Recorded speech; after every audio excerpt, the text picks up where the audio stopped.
वासानेच भूक एवढी खवळली की शेवटचा व्हिडिओ करेपर्यंत सुद्धा मुलं थांबली नाही.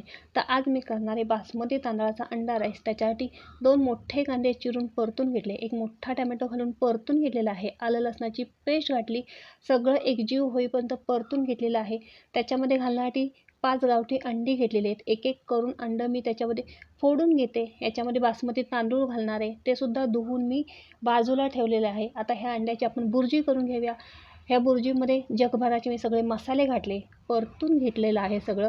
पुन्हा धुतलेलं याच्यामध्ये तांदूळ घातले, तांदूळसुद्धा आता ह्या बुर्जीमध्ये परतून घेते. तांदळामध्ये घालण्यासाठी मी गरम पाणी करायला एका साईडला ठेवलेलं आहे. तांदूळ परतून झाले की आपण आता ह्याच्यामध्ये हे गरम केलेलं पाणी टाकूया. छान असं परतून घेऊया हे तांदूळ. चवीनुसार मी याच्यामध्ये मीठ घातलेलं आहे, वरून कोथिंबीर घातलेलं आहे आणि कुकरचं झाकण लावून कुकरच्या 3 शिट्ट्या देऊन मी ते शिजवून घेतलेलं आहे. हे बघा, मुलांनी गरम गरमच भात खायला घेतलेला आहे. तर चला, मस्त मोकळा बासमती तांदळाचा अंडा राईस आपला तयार झालेला आहे.